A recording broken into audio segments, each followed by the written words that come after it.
నమస్తే. Welcome to ARK talks.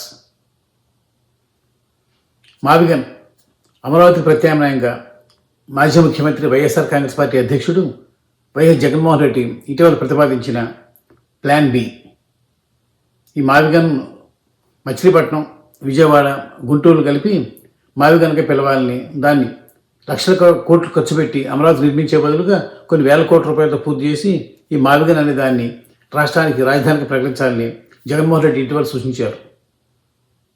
సహజంగా ఈ ప్రతిపాదన కూటమి ప్రభుత్వం నుంచి, ప్రధానంగా తెలుగుదేశం పార్టీ నుంచి తీవ్రంగా అభ్యంతరానికి, అధిక్షేపణకు కారణమైంది. దీని మీద సోషల్ మీడియాలో పెద్ద ఎత్తున ట్రోలింగ్స్ ఇవన్నీ జరుగుతుండడం మనం చూస్తున్నాం. ఈ సాధారణంగా ఏ అంశంపైనా సరే అధికార ప్రతిపక్షాలకు వేర్వేరు ధోరణులు ఉండటం, వేర్వేరు అభిప్రాయాలు ఉండటం సహజం. ఆ విధంగానే ఈ మావిగన్ అనే దాన్ని వైఎస్ఆర్ కాంగ్రెస్ పార్టీ శ్రేణులు తమ అధ్యక్షుడు చెప్పాడు కాబట్టి తప్పనిసరిగా సమర్థిస్తున్నారు, దానికి అనుకూలంగా మాట్లాడుతున్నారు. ఇది ఇక పార్టీ లైన్ అనుకుని ఊరుకోవచ్చు.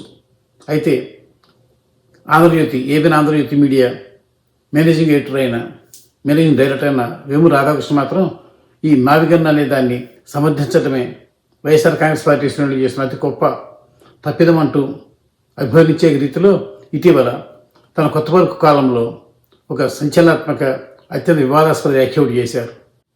వైఎస్ఆర్ కాంగ్రెస్ పార్టీ శ్రేణులతో జగన్మోహన్ రెడ్డి మీ భార్యలు కాదు, వారిని అక్కచెల్లెళ్ళు అంటే కనుక వైఎస్ఆర్ కాంగ్రెస్ పార్టీ శ్రేణులు తమ భార్యలను వదిలివేసి వెంటనే వారికి మంచి సంబంధాలు చూసి పెళ్లి చేస్తారని వినగానే ఇది ఒకసారి మనకు అర్థం కాదు. ఈ కామెంట్ ఏంటి, ఒక సాధారణ మానవుడు ఇట్లా అనలేరు కదా. అది వేమూరి రాధాకృష్ణ లాంటి సుప్రసిద్ధ జర్నలిస్టు తను స్వయంగా రాసిన కొత్త పలుకనే కాలంలో ఇలా కామెంట్ చేయటం అన్నది చాలామంది రుచించటం లేదు. సహజంగా దీనిపై వైఎస్ఆర్ కాంగ్రెస్ పార్టీ శ్రేణులు భగ్గుమంటున్నాయి, దీనిపై నిరసన చేస్తున్నాయి. ఆంధ్రజ్యోతి, ఏబిఎన్ ఆఫీసులపై దాడికి తెగబడుతున్నాయి, పేపర్లు తగలబెడతామని, బాయ్కాట్ చేస్తామని రకరకాల హెచ్చరికలు చేస్తున్నాయి.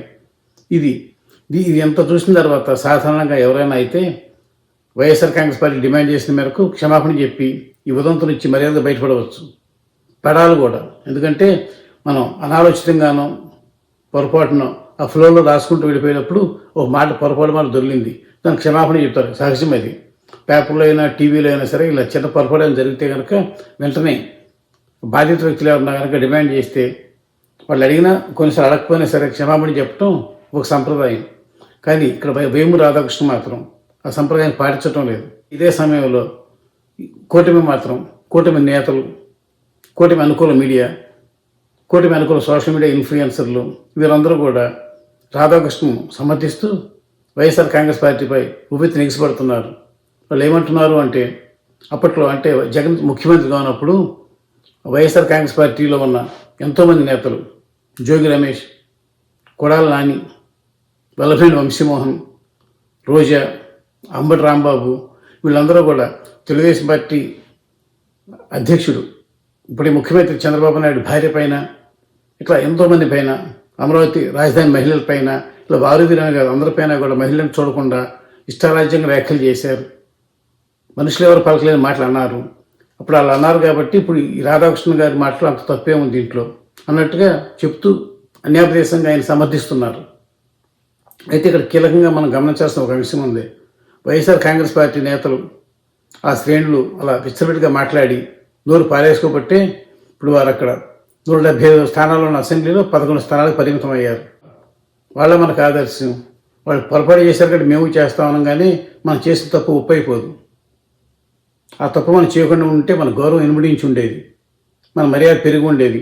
ఇది తేడా ఖచ్చితంగా వైఎస్ఆర్ కాంగ్రెస్ పార్టీకి, తెలుగుదేశంకి అనేది స్పష్టంగా ప్రజలు అనుకునేవారు. అదే సమయంలో రాధాకృష్ణ హుందాగా క్షమాపణ చెప్పుంటే అందరూ పొగిడేవారు.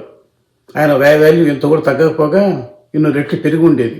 అసలు క్షమాపణ చెప్పడానికి ఇంత ససపిషలు, ఇంత ఆలోచించడం ఎందుకు అర్థం కాదు. మహామహులే, మనకన్నా కొమ్ము తిరిగిన వారే ఏదైనా పొరపాటు కనుక ఆవేశంలోనో అనాలోచితం కనుక మాట జారితే, దానికి అవతల వారు ఎవరన్నా అఫెండ్ అయ్యారని తెలిస్తే వెంటనే క్షమాపణ చెప్పిన సందర్భాలు చరిత్రలో గోక్కోలేదు. 2-3 రోజుల క్రితం కాంగ్రెస్ పార్టీ అధ్యక్షుడు మల్లికార్జున ఖర్గే, ఎంతటి ఉద్దండ నేత, ఎంత సీనియర్ పొలిటీషియన్ దేశంలో, అలాంటి మల్లికార్జున ఖర్గే కూడా గుజరాత్ ప్రజలపై తాను చేసిన ఒక వ్యాఖ్యకు వాళ్ళు నొచ్చుకున్నారని తెలియగానే వెంటనే బేషరతుగా క్షమాపణ చెప్పారు. అంతేగాని ఆయన వాదించవచ్చు ఆయన స్టేచర్కి, కానీ ఒక్క మాట కొనకుండా తాను చెప్పాలనుకున్నది సరిగ్గా చెప్పలేకపోయాన్ని, మిస్కమ్యూనికేట్ అయింది కాబట్టి వాళ్ళు బాధపడ్డారు కాబట్టి తను క్షమాపణ కోరుతున్నా అని ఏమంటే చెప్పి హుందాగా తన గౌరవాన్ని తను కాపాడుకుంటూ పక్కకు తప్పుకున్నారు. అది పెద్ద మనిషి స్థానం అంటే. తప్పు చేసినప్పుడు ఒప్పుకోవాలి, అంతే తప్ప మొండిగా ఎట్లాగే ఉంటానంటే ఇంకా పరువు బజారు బట్టం తప్పితే ఏమీ ఉండదు. ఈ విషయాన్ని గ్రహించి వేము రాధాకృష్ణ అందరికీ తన కొత్త పలుకులోను, తన ఆంధ్రజ్యోతి పేపర్లోను, ఏబిఎన్ ఛానల్లోను ప్రతిరోజు అందరికీ అన్ని పార్టీల వారికి రకరకాల శుద్ధులు, సూక్తులు ఇట్లా ఇవి చెప్పే రాధాకృష్ణ గారు ఇప్పుడు తానే స్వయంగా చేసిన వ్యాఖ్యల వల్ల ఈ పరిస్థితి ఏర్పడింది కాబట్టి దీని నుంచి గౌరవంగా క్షమాపణ చెప్పి బయటపడటం ఆయన గౌరవాన్ని పెంచుతుంది. ఏబిఎన్ ఆంధ్రజ్యోతి పరువును ఇనుమడింపు చేస్తుంది.